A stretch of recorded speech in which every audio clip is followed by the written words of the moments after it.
Hello, everybody. My name is Nick Peralta, sports editor of Riverside City College's Viewpoints newspaper, and today's episode of The Beat, we're going to preview RCC Tigers football game going down this Saturday at 6 p.m. against Ventura College.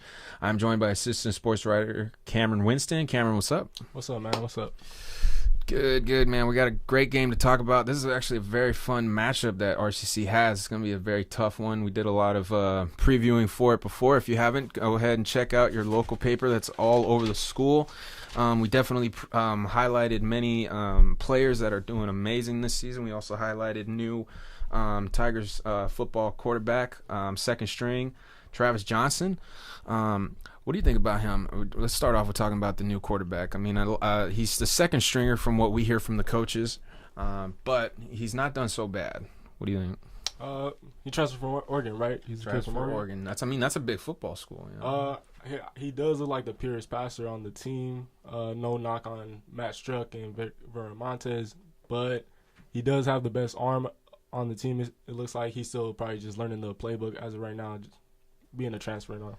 Yeah, I mean, looking at his varsity record, I mean, that his longest completion was an 85-yard pass. None of the quarterbacks have that on the team right now. He also has one of the longest rushes.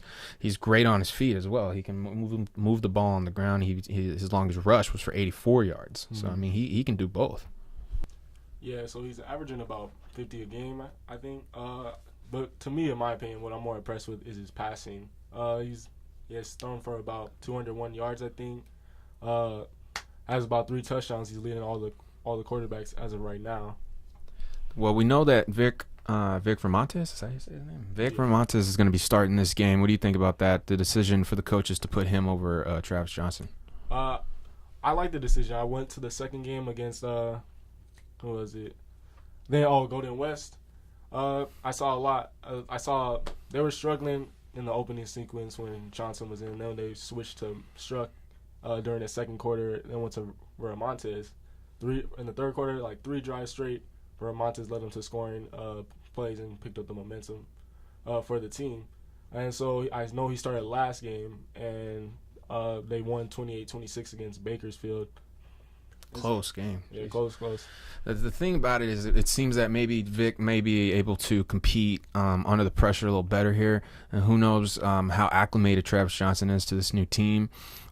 Definitely, if you look at how Oregon plays and you look at how Travis himself is as a player, he wasn't like the best stylistic fit for that school. So it may be the reason why he's also having a hard time acclimating himself here. But he's a hard variable to really consider, because if he's running so well as opposed to also being able to pass, I feel like he's a really great weapon. So being a second stringer, I wouldn't be surprised if we see him play in this game. And now let's talk about the matchup. Ventura College is 5-time National Northern Conference champion. That's their conference, and they've won it 5 times in this century, in the 2000s. They're led by Steve Mushagian. Man, I don't even know how to say this. Mushagian. I don't know if I'm saying that right. Sorry if I'm butchering it. But he's been with the school for 8 years, has won 2 Beach Bowl championships, one in 2011, one in 2015. Right now, Ventura stands at 2-1. But man, do they score often and a lot. They have 46 points average per game in those 3 games. That's crazy. Their one loss was to Mount San Antonio, where they lost an incredibly tough game, 51-27, where it was actually surprising, because if you look at the statistics that Ventura has, they have 2 great running backs. Their main rushing threat, Thomas Duquette, has ran for almost 300. He's 298 total yards specifically on 42 snaps. That's nearly 100 yards a game. That makes him a very, very obvious threat to have to consider coming into this game. Has lost 2 fumbles though. He's not perfect. But look at this. The loss against Mount San Antonio, he only got 32 yards. But in his first game and his third game, he got 145 and then 121. So clearly, if he gets hot early and often, he's the main weapon to use. And in the game that they lost, the rushing was shut down. That's something to definitely pay attention to. Talk about the defense here for RCC regarding the rush, because that's probably the most specific focal point that RCC needs to be prepared for coming into this matchup. Yeah, so RCC's run defense is very strong. They haven't allowed a rusher to get past the 70-yard mark at all this season so far. Against Victor Valley, they've only allowed 92 rushing yards. with Golden West, they've only allowed 68 yards, but minus the quarterback runs because RCC run defense does struggle against mobile quarterbacks that I've seen so far. Yeah, and that's actually not a threat here because there's no rushing threat from any quarterbacks. No quarterback has any noteworthy rushing attack other than on the goal line. The lead quarterback, Jake Constantine, has 2 rushing touchdowns, yet he has negative yardage officially. There's also their second stringer, Ricky Town, does have a touchdown at the line as well. So it's on the line where they do have set plays that are designed to get the quarterback into the end zone. That they need to be prepared for. Red zone defense needs to be on point. But if they can keep them out of the red zone, or if they can shut down the rushing game, they're going to probably, be able to hold them off from scoring too many points. Now, the one game where Ventura had their rushing game basically stifled was in the second game that they lost against Mount San Antonio. Thomas Duquette, of course, star running back, only got 32 yards that game. And Jay Constantine had to basically pass the whole game because they what was it? Mount St. Antonio scored like 27 points in the first quarter and completely shut out Ventura in that first quarter. So they were playing catch up the whole game. They had to pass. You know what I mean? It was almost like a necessity. Yet there wasn't a change in snappage for Thomas Duquette. He still met his average quota on snaps, yet only got 32 yards. So that leads me to believe that Mount San Antonio had the rush defense on point. And I believe that if they can do that, if RCC, the Tigers, can do that in this game, they should be able to force the passing game. And when the passing game is forced, that's when Jay Constantine makes mistakes. Because in the first and third game, he has no interceptions. In that game that they lost, 2 interceptions, 3 touchdowns though. He's still very capable of creating some semblance of offense if the game rests on his shoulders. But I believe that pressure is also something where he's going to have to, he's more susceptible to making mistakes. You know what I mean? They have solid receivers there. They got a Kendrick Mallory, 229 yards. That's pretty good. That's about, I want to say 70 to 80 yards average. He has 2 touchdowns. Tony Daggett, 124 yards for 1 touchdown this season thus far, and this is across 3 games, remember. Sam Flowers, 2 touchdowns, both from the red zone, so that's a red zone threat that they need to pay attention to. Sam Flowers with 102 yards this season as well. So they have a solid offense. They're 2-1. Clearly they're capable of having a solid season, and I think this is a very telling game for both teams too. For RCC, they're 3-0, undefeated. Yeah. But they've had to earn those wins. Unlike Ventura, whose both wins they absolutely dominated their competition. I forget what the records for or what the final scores were for the wins that they had.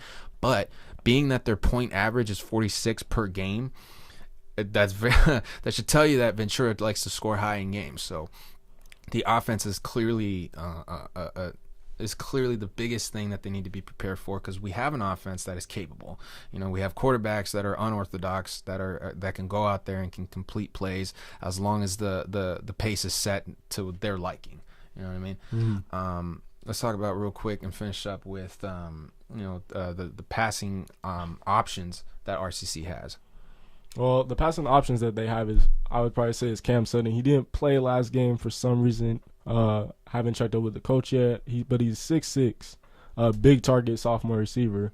But this team mainly relies on the ground game, if anything. Vermontes, like I said, isn't as strong as a passer compared to Johnson.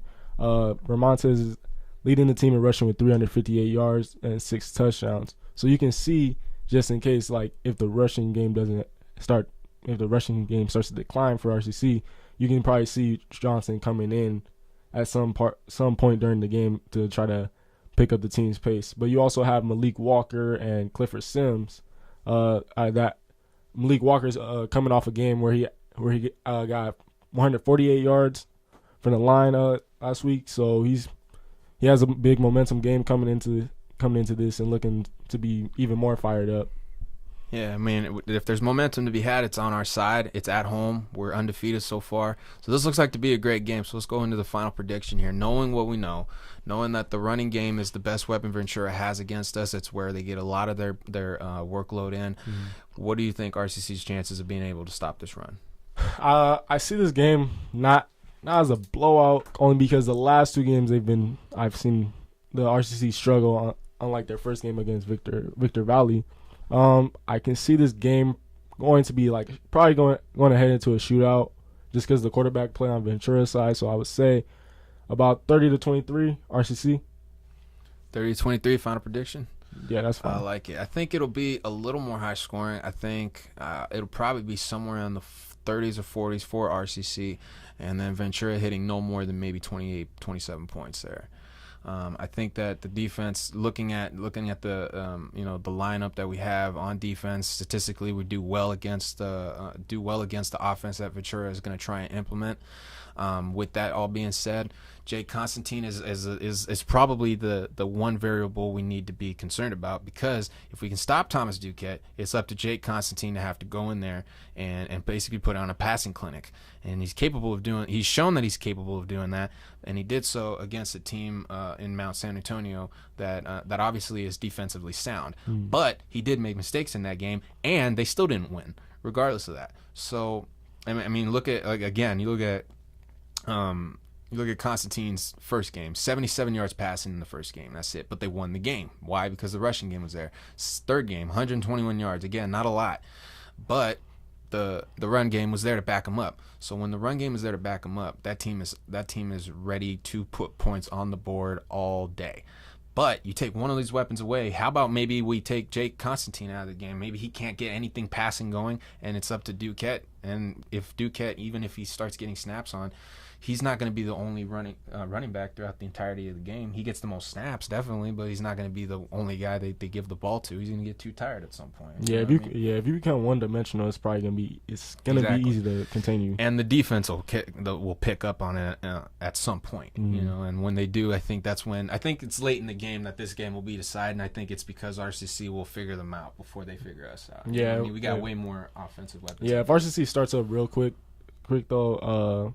They score a lot of touchdowns real quick, then it should be the lightest day for them. Yeah, I see. I think if I look now that we have all the variables on the table, I think Ventura probably scores early and often, and then we figure them out, and then RCC just scores methodically throughout the board. Not crazy, not every drive maybe, but every few drives we're going to get something in there. We're going to get points on the board, and then we're going to stop Ventura at some point, and then late in the game we catch up, we get over the top on them, and we get the most points. At the end of the day, we will win. I definitely see RCC going 4-0. So that is our final prediction. Looking forward to this game. It's going to be a great game. I think the biggest thing too is that RCC, my final note on this would be that RCC has a great program. We've been doing amazing. We have been looking at conference championships and state championships over the last 5 years. We're due for one state championship, I think. We did all right last season, man. We went 10-2, I believe. Yeah, 10-2. And, we made it to the playoffs.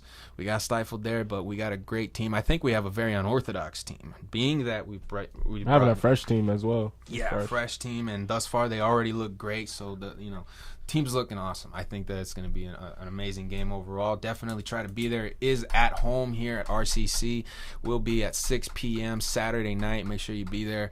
I will definitely be there attending. I'll be covering the game myself. I'm excited to see how the team does. I want to definitely get on the field, talk to the players, get in their mindset, see how they're looking before, and then talk to the coach and everybody after the game. I definitely want to start talking to these coaches because I haven't had a chance to sit down with them yet and actually get a feel of how they're looking at this season. So I'm excited. So this is going to be a great season, I believe, and this is one of those games I definitely think you should check out. Maybe a barn burner shootout, so make sure you check it out. This has been The Beat for Riverside City College, Viewpoints newspaper, and make sure again to check out your newspaper containers all over the school. Check out the paper. Check out your local sports sections. We also have great opinionated sections. We also got a lot of political turmoil going on around the school, regarding DACA. So if you want to get a great opinion on that or see what the news is following that in this state, in this school, make sure you check out Viewpoints newspaper here on campus. Thanks so much for listening, guys. Cameron, good job, man. Yeah. Thanks. Thank you for having me, man.